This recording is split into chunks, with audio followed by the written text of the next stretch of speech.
우리 모일 때에 주 성령이 임하셔야 될 줄 믿습니다. 성령이 우리 모일 때 안 계신다면 우리는 하나님의 말씀을 들어도 그 말씀을 깨달을 수가 없습니다. 우리가 지금 하나님의 말씀을 듣고 아멘 할 수 있고 하나님을 나의 아버지라 이름을 부를 수 있는 이유는 나의 혈육이 아니고 나의 생각이 아니고 나의 경험이 아니라 오직 하늘에 계신 하나님 아버지의 은혜로 말미암아 우리 하나님의 말씀을 듣고 깨달을 수 있다는 사실을 잊지 마시기 원합니다. 성령님이라 해서 뭐 특별히 우리가 생각하는 것처럼 뭐 불이 내 눈에 보이고 십자가가 내 눈에 보이고 막 살라살라 하면서 막 넘어지고 막 난리를 치는 이게 성령님이 아니라 지금 내가 하나님의 말씀을 들을 수 있다는 이 자체가 이미 내 안에 성령님이 계시고 또 이 말씀을 듣고 내가 다시 그 말씀대로 살아가야 되겠다고 다짐할 수 있는 그 자체야말로 내가 성령님과 동행하는 삶이요, 내가 그 말씀을 기억해서 그대로 살아가는 삶이 성령님과 함께하는 삶인 줄 여러분 바로 알 수 있기를 원합니다. 그래서 우리는 너무너무 어렵게 생각할 필요가 전혀 없다는 거예요. 성령님과 사는 삶이 과연 어떤 것일까? 우리가 들을 때 성령 안에서 살아야 되고 성령 충만해야 되고 성령 하는데 과연 그것이 무엇일까라고 어렵게 생각하지 마시고 바로 말씀이 내 귀에 들릴 때 내가 성령과 함께 하고 있음을 알 수 있기를 간절히 소망합니다. 그럼 반대로 내가 하나님의 말씀을 듣고자 할 때에 내 머릿속에 그 말씀이 들리지 않는다면 내가 얼른 주님 앞에 기도하고 나아가야 된다는 거예요. 왜? 내 안에서 지금 성령이 나를 붙잡아 하나님의 말씀을 듣게끔 만드는 것이 아니라 지금 공중권세가 잡은 자가 나로 하여금 성령으로부터 떠나가게 만들고 있다는 것입니다. 우리 말씀 보는 것처럼 사울 왕이 대표적입니다. 성령과 함께 하였을 때는 선지자의 말을 잘 들었습니다. 선지자가 와서 권면하고 권고하고 또 하나님의 말씀을 전해줄 때에 하나 듣고 열을 깨우쳐버린 사람이 바로 사울 왕이었습니다. 그런데 그에게 욕심이 들어가기 시작하면서 공중거세자 마귀에게 붙들린 바 되면서 하나님의 영이 떠나면서부터 선지자의 말로 들리지 않고 자기의 고집과 자기의 생각대로 하게 된다는 것이고, 그래서 특별히 어렵게 생각하지 마시고 하나님의 말씀이 들리고 있는지 들리지 않고 있는지, 또 내가 적박한 순간에, 내가 급박한 순간에 하나님의 말씀이 내 속에 떠오르는지 떠오르지 않는지를 보고 내가 지금 하나님의 말씀과 성령과 동행하는 삶을 살아가고 있는지 없는지를 점검할 수 있기를 원합니다. 그래서 저는 여러분들이 오늘 이 시간에 계신 여러분들 한 분도 빠짐없이 성령님과 함께 할 수 있기를 간절히 소망합니다. 성도 여러분, 우리는 욕심을 가지고 있어야 됩니다. 제가 계속해서 말씀드린 게 욕심이나 욕심, 욕심 있는 사람이 공부도 잘합니다. 우리가 알고 있는 예수님의 제자가 12명이 있는데 그 중에서 가장 잘 알고 있는 사람이 2명 정도 있습니다. 한 명이 누굽니까? 베드로예요. 또 한 명은 가룟 유다입니다. 예수 믿는 사람 치고 교회 조금 다녔다는 사람 치고 베드로 모르는 사람 없고, 또 조금 다른 사람들은 잘 몰라도 가룟 유다도 모르는 사람이 별로 없다는 겁니다. 왜냐하면 이 두 사람은 욕심을 가지고 있는 사람이었습니다. 하지만 과연 그 사람들이 가지고 있는 욕심이 어떤 것이었는지 따라서 그 결과가 완전히 바뀌어 버렸다는 거죠.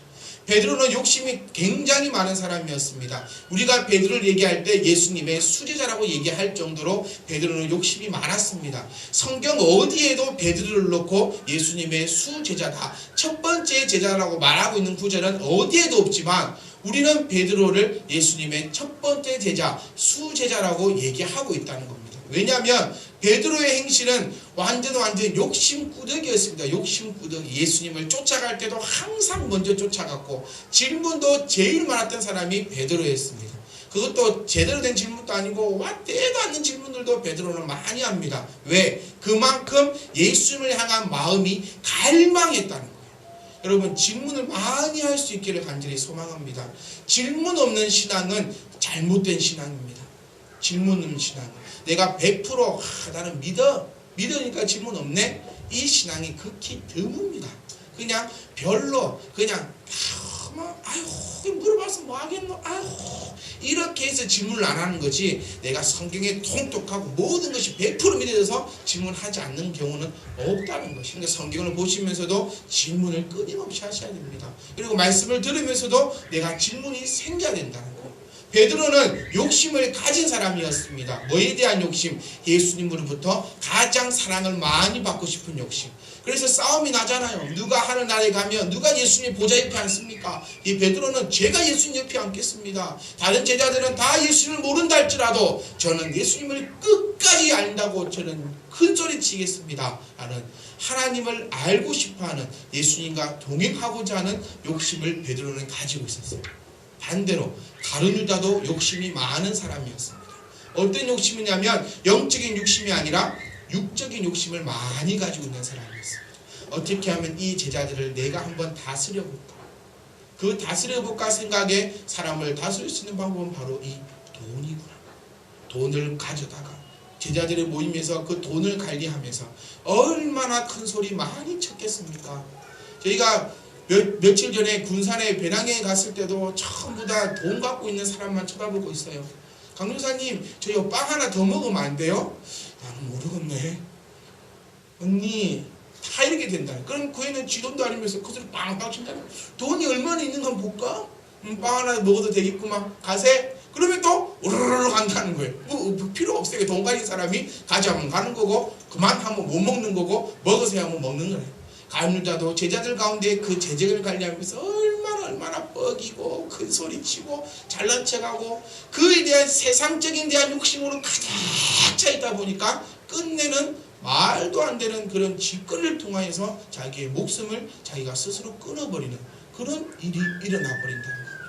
여기서 욕심을 가지라고 하는 말씀 가운데 제발 바로 깨달을 수 있기를 소망합니다. 육적인 욕심을 잡는 것이 아니라 영적인 욕심을 좀 잡을 수 있기를 소망합니다. 영적인 욕심을 잡았더니 베드로는 어떤 사람이 되었냐면 로마 가톨릭에서 주장하는 제일 첫 번째 교황이 되었다는 얘기입니다. 아무것도 없었던 베드로와 모든 것을 가지고 있었던 가룟유다의 차이가 완벽하게 드러나 버린다는 거예요. 그래서 욕심을 가지실 때 어떤 욕심을 가지시느냐, 하나님이 여러분들을 가장 사랑했으면 좋겠다라는 욕심을 가질 수 있기를 소망합니다. 저는 그런 욕심을 내 속에, 전 속에 가득가득 가지고 있습니다.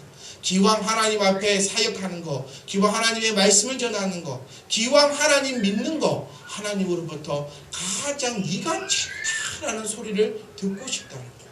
여러분 또한 그런 신앙을 가지고 계셔야 합니다. 기왕 이 자리에 오셨습니다. 안 오면 모르겠지만 기왕 오셨다는 거예요.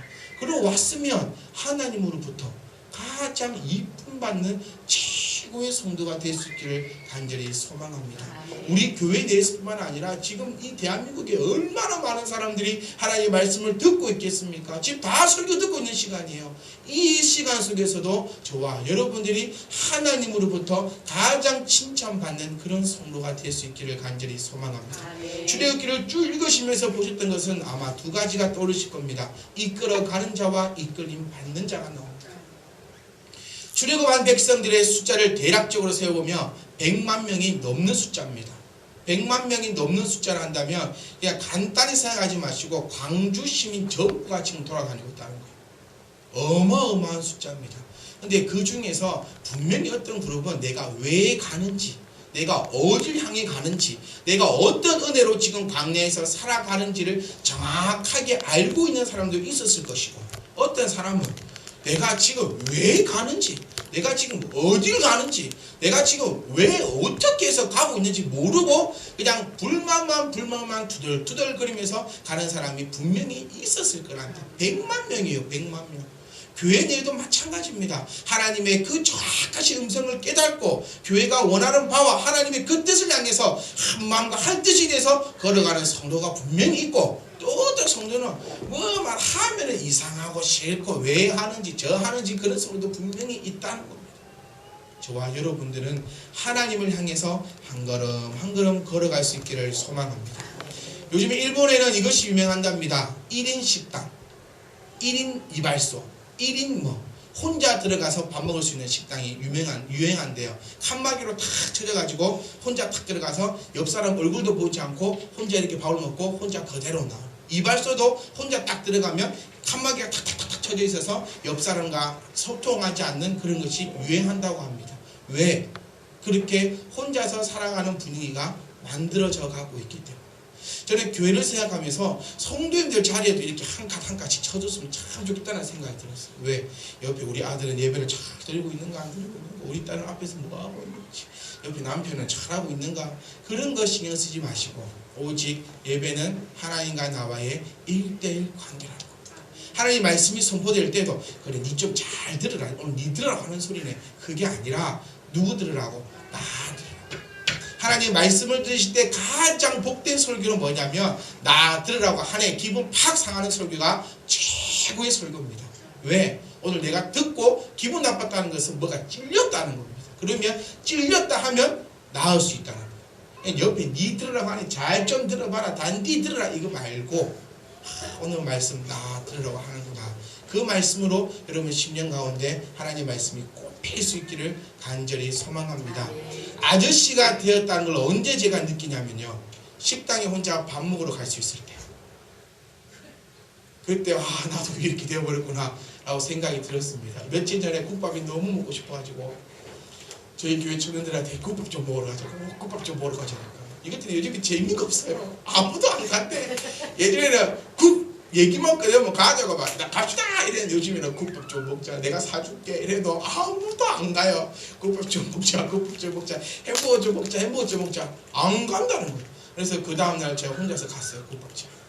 국밥집 앞에를 차를 몇 번 왔다 갔다 가까마까 이렇게 하다가 정신 차려보니까 국밥을 또 먹고 있었어요.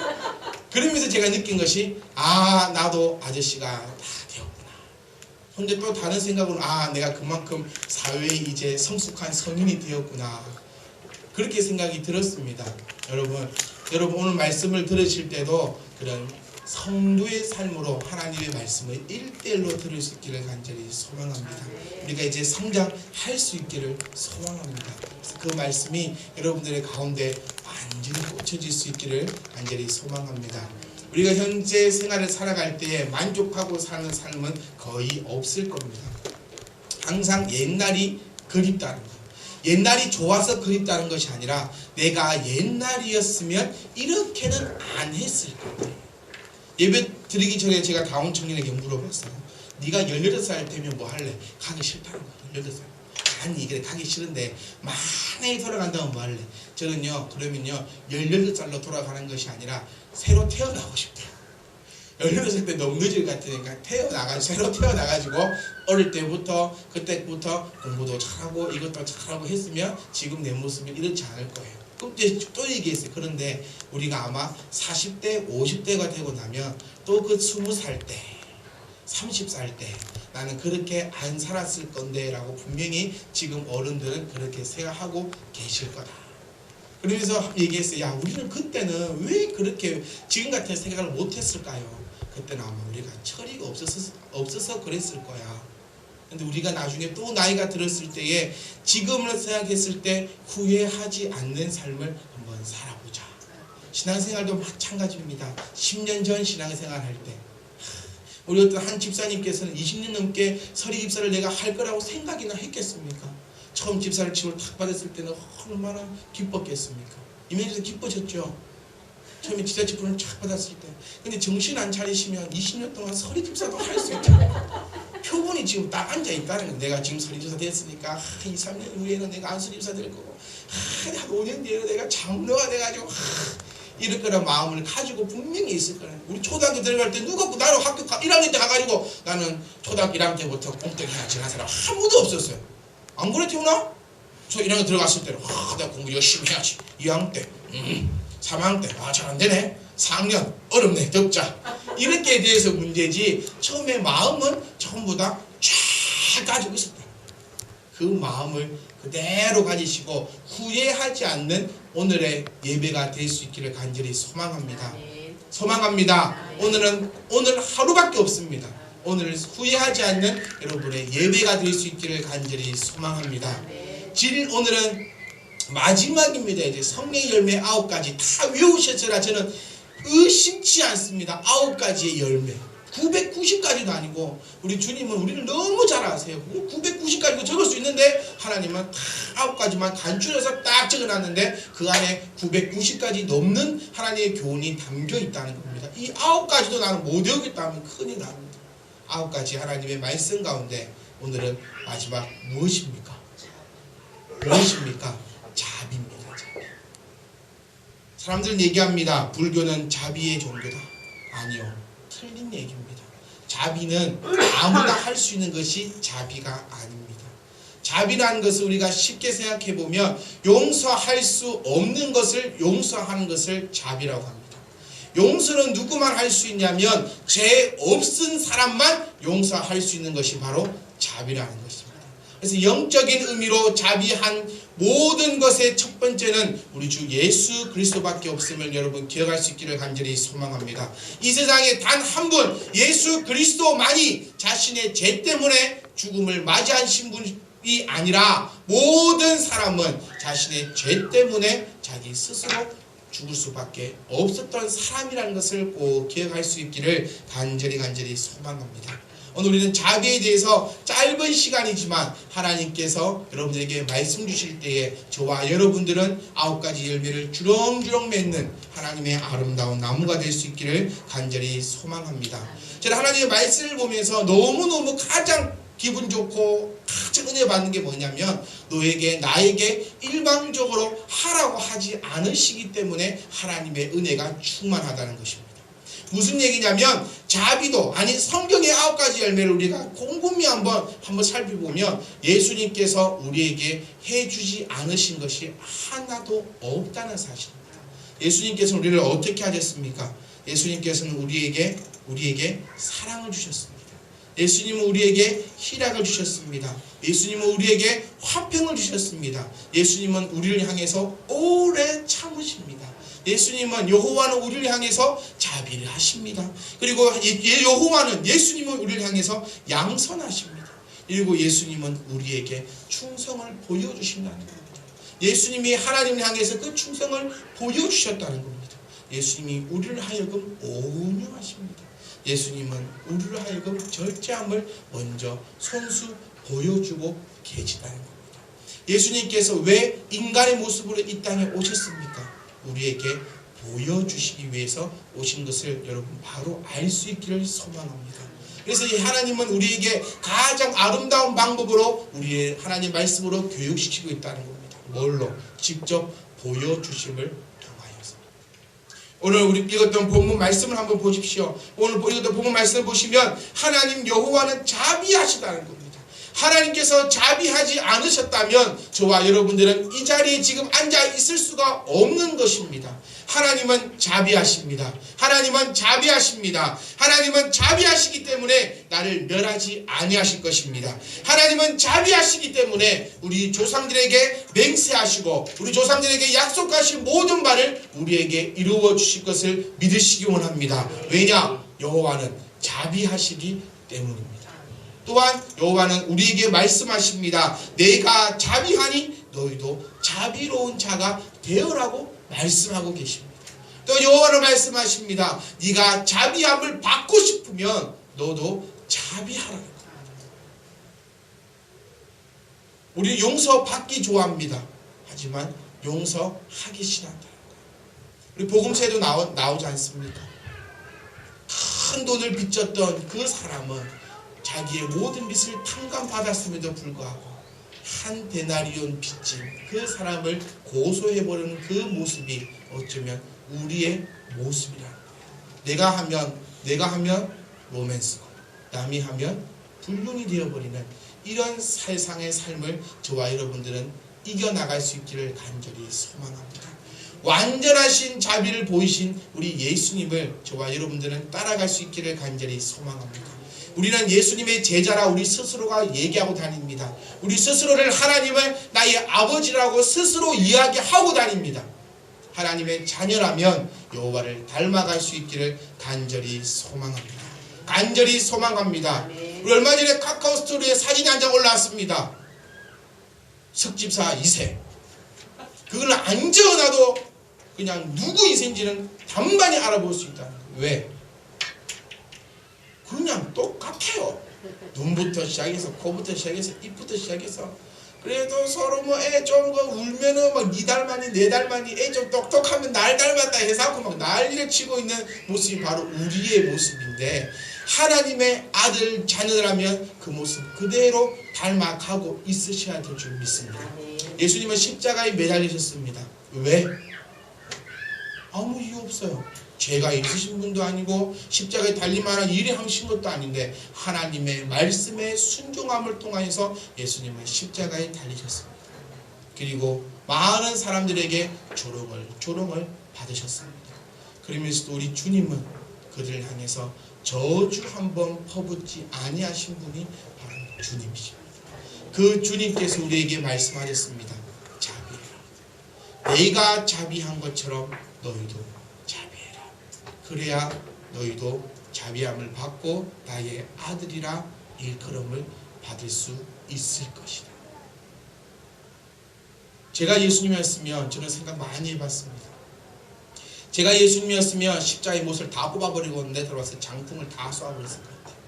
십자가 고통은 내가 견디겠는데 아버지께서 십자가 지어야 된다고 말씀하셨사오니 못의 고통은 제가 버틸 수 있겠는데 밑에서 나를 정신적으로 우롱하는 저것들은 용서할 수 없사오니 하나님, 저 같으면 못을 다 뽑아가지고 내려서 못을 던지고 난리를 쳤을 건데 주님은 그들을 향하여서 하나님 오히려 축복한다는 하나님, 저들이 하는 행위를 저들은 알지 못하노니 용서하여 주시옵소서. 우리가 이런 완벽한 자비는 힘들지라도 주님을 닮아갈 수 있는 그런 자비함을 가질 수 있기를 간절히 소망합니다. 자비함을 받고자 한다면 자비해야 되고, 여호와 아버지의 자녀라면 내가 자비하니 너희도 자비해라. 내가 거룩하니 너희도 거룩해라. 우리가 뭐라고 하겠습니까? 그곳에서 아멘 할 수 있는 복된 성도들이 될 수 있기를 간절히 소망합니다. 근데 이 자비함을 어떻게 하면 우리가 자비할 수 있을까? 성령 안에서 자비해야 됩니다. 성령 안에서 제가 처음에 말씀드린 것처럼 어렵게 생각할 필요 전혀 없어요. 이게 무슨 얘기냐면 내가 자비함이 지금 필요할 때에 오늘 들었던 말씀이 떠오르는 것이 성령 안에서 자비할 수 있는 방법입니다. 우리 유명한 스님들을 돌아가시고 난 다음에 화장을 해보면 사리가 나옵니다. 몸살이란 뜻은 돌멩이가 뼛속에 박혀 있다는 거예요. 왜 그럴까? 너무 참는다는 거예요. 이거 고기 얼마나 먹고 싶겠어요. 고기도 참아야 되고 이것도 참아야 되고 참다 보니까 몸에 사리가 생긴다. 우리 믿는 성도들에게는 몸에 사리가 생겨서는 안 됩니다. 왜? 자비함도 나의 의로 자비하면은 살이 생겨요. 내 저것을 내가 진짜 한 방에 지금 다 이렇게 꼭 까보고 싶은데 못 꼭 까보고 그냥 꾹 참으면 몸에 배가 아프고 머리 아프고 열받아 따닥따닥 열린다는 거예요.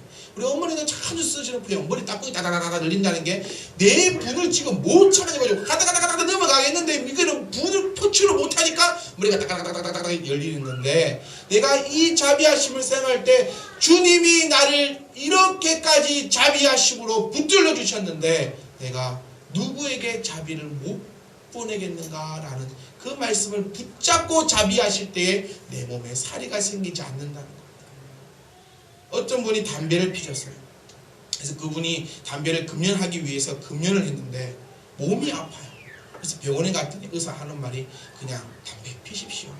담배 끊으려다가 스트레스로 돌아가시겠으니까 그냥 담배 피시다가 그냥 그렇게 돌아가시는 게 오히려 훨씬 더 오래 살겠습니다. 왜일까요? 참으려고 하니까 스트레스 계속 받고 하더라고요. 학창시절 경험 안 해보셨습니까? 공부하려고 하니 공부하기 싫은데 해야 되니까 막 몸부림을 치니까 막 배가 아프고 막 머리가 아프고 시험 때가 되면 어때요? 가만히 있다가 잔이 꼬이고 막 똥이 나오고 막 계속 난리지. 왜? 하기 싫은데 어찌를 해야 되니까 스트레스가 빵 터져버린다. 그럴 것 같아요. 뭐 하는 게 나아요? 안 하는 게 낫습니다.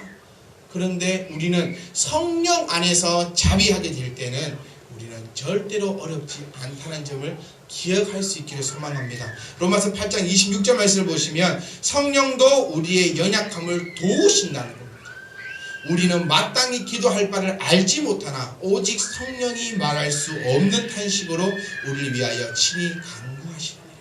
우리의 연약함을 누가 제일 잘 아느냐? 성령께서 제일 잘 알고 계신다는 겁니다. 그럼 내가 지금 이 화가 나서 내가 저놈을 확 어떻게 하면 속이 시원하겠는데 이 분냄을 주님께서 더 잘 아신다. 성령님이 더 잘 아신다는 겁니다. 그때 확 하기 전에 성령이여 날 붙들어 주시옵소서, 이 기도 한마디를 먼저 하신다면 나는 지금 열받아서 기도할 바를 찾지 못하고 있으나 내 안에 있는 성령님이 나의 이 분노함을, 나의 이 자비함을 위해서 끊임없이 기도하시사 나로 하여금 이 지금 분노의 상황에서 나를 내어주신다는 것이 하나님의 약속이심을 믿으시고 억지로 하려고 하지 마시고 자비할 그 영향이 필요할 때에는 아버지 앞에 한 번 더 생각하고 기도할 수 있기를 간절히 소망합니다. 마지막으로 우리는 어떤 것에 자비해야 되는가 합니다. 예수 믿는 사람들이 가장 속이 터지고 문드러지는 것은 어디까지 내가 참고 어디까지 이렇게 해야 되는가에 대해서 내가 속이 확 문드러진다는 겁니다. 어디까지 참아야 됩니까? 어디까지 자비해야 됩니까? 쉽게 말씀드리면 저희가 통닭을 시켰어요. 치킨을 시켰는데 무국물이 좀 쏟아져 있다. 그럼 참으시면 됩니다. 자비하시면 돼요. 근데 무국 안에 이따만한 벌레가 한 마리 들어있다. 그러면 전화하셔서 무국에 지금 벌레가 들어있다라고 얘기는 할 수 있어야 됩니다. 예수 믿는다고 해서 바보 천치가 되라는 말이 아니에요. 그 바보 천치가 내가 모든 것이 벌레가 들어있네, 그냥 뭐 벌레도 괜찮네 싶으면 전화 안 하셔도 돼요. 그런데 벌레가 들어있는데 내가 참아야 되는데 막 여름 받아 죽겠는데 막 이렇게 되면 전화하셔서 말씀하셔야 돼요. 왜? 나만의 이익이 아니라 공공적인 이익이기 때문에. 내가 할 수 있는 말은, 내가 해야 되는 말은, 내가 항의해야 될 것은 할 수 있는 그리스도인이 될 수 있기를 소망합니다. 그러니까 내가 열불이 나가지고 막 앞뒤 안 가리고 깜 지르고 난리치는 것이 아니라 내가 정확하게 이런 부분에서 시정을 요구해야 될 바는 우리가 시정을 위해서 얘기하셔야 된다는 겁니다. 마태복음 21장 12절 말씀 보시면 예수님께서도 성전에서 돈 바꾸는 자, 비둘기 파는 자, 모든 자, 그리스도의 행위를 더럽히는 자들에게 고함을 치시면서 예수님도 분노하십니다. 여기서 우리가 어떤 걸 깨달아야 되냐면 나의 이익과 나의 기분과 나의 모든 것을 위해서 분내고 화내고 열받으라는 것이 아니라 그리스도의 그 사역에 있어서 방해될 때에는 우리도 나가서 항의할 수 있는 사람이 될 수 있기를 간절히 소망합니다. 운전을 하시다가 좀 다 끼어들었다, 이런 거 말고 신호등이 했는데 앞에 바로 바뀌었는데 앞에 차가 안 가니까 빵은 할 수 있는데 막 혹시 앞에 사람이 스마트폰을 하거나 조금 딴 생각해서 안 가면 그냥 뽕뽕 이렇게 돼야지. 감정을 실어서 크라치니 뿌라지나 네가 가라 싶어 빵 누르고 창문 열고 막 이런 것은 우리 그리스도인으로서 해서는 안 되는 일이다라는 것입니다. 그리고 꼭 깨달으셔야 될 것은 무엇이냐면 성령의 나무로서 9가지 열매를 다 맺을 수 있기를 간절히 소망합니다. 이유 없습니다. 왜 맺어야 합니까? 이유 없어요. 왜? 하나님의 자녀고 하나님께서 그 열매를 맺으셨고 우리를 향해서 맺으라고 말씀하셨기 때문에 우리는 당연히 맺어야 합니다. 사과나무에 왜 사과가 열립니까? 포도가 안 열리고. 의심 가져본 적이 있습니까? 물어보신 적 있으세요? 없습니다. 사과나무에 단위 뭐가 열려야 된다? 사과가 열려야 됩니다. 그럼 우리는 왜 이 9가지 열매를 맺어야 합니까? 이유 없습니다. 성도이기 때문에, 성령과 함께 살아가는 성도이기 때문에 당연히 9가지 열매를 맺어야 한다는 것입니다. 이 열매를 맺지 못하면 주님께서는 그 가지를 도끼로 쳐 불쏘시개로 쓰셔버린다고 말씀하시는 분이 주님이시라는 겁니다. 사과나무라면, 성령의 나무라면 우리가 주님의 보호하심을 틀림없이 받습니다. 틀림없이 보호하심을 받았다 한다면 그에 알맞는 열매도 틀림없이 맺어야 한다는 것입니다. 받으려고만 하지 말고 십자가의 영광, 부활의 그 영광만을 바라보지 말고 영광의 부활의 그 영광을 함께 누리기 원한다면 십자가의 길도 함께 걸어가야 된다는 것입니다. 그것을 꼭 기억하시면서 우리 성도님들은 성령의 9가지 열매, 우리가 천국 가는 그 순간까지 천국에 가서 주님 앞에서 나의 열매를 다 내어 보일 수 있는 그러한 성도들이 될 수 있기를 간절히 소망합니다. 한 성도는 주님 앞에서 성령의 9가지 열매 다 그래 주님 제 열매 많지요 라고 하는데 어떤 분은 열매가 없네요. 이렇게 되는 일이 절대로 없을 수 있기를 간절히 소망합니다. 그리고 배고픈 자, 목마른 자, 억울한 자, 억눌림 받은 자들이 여러분들께 다가가셔서 여러분들에게 주렁주렁 달려있는 그 열매를 따먹고 배부를 수 있는 그런 성도들이 될 수 있기를 간절히 소망합니다. 여러분이 바로 그리스도의 얼굴임을 꼭 기억할 수 있기를 간절히 소망합니다. 아픈 자들이 여러분들에게 찾아올 수 있기를 간절히 소망합니다. 그러면 그 사람들을 내치는 것이 아니라 나의 열매를 따줄 수 있기를 원합니다. 신학이 너 집에 지금 평안이 없네. 그럼 우리 집에 많이 있는 평안의 열매를 내가 따다 줄게. 네가 지금 열받아갖고 자비가 없구만. 내가 내 마음속에 너무 좀 차고 넘치는 자비 열매를 내가 좀 따다 줄게. 너희 집에 보니까 오래 참음의 열매가 없구나. 내가 우리 집에 가득 차있는 우리 집에 너무 많아서 골이 아프니까 오래 참음의 열매를 내가 너희 집에도 갖다 줄게. 해서 찾아오는 모든 자들에게 후히 베풀어 줄 수 있는 그런 복 있는 성도들이 될 수 있기를 간절히 소망합니다. 그러면 나만 간증이 넘치는 게 아니잖아요. 나만 배부른 게 아니잖아요. 나만 배부른 것이 아니라 나 때문에 옆집에도 간증이 넘치고 그 옆집에도 간증이 넘치고 온 세상이 주 그리스도의 은혜 가운데 충만하게 될 줄 믿습니다. 누구 때문에? 바로 나 때문에, 나의 성령의 열매 때문에 모든 이들이 풍족하게 될 줄을 믿고 간절히 소망합니다.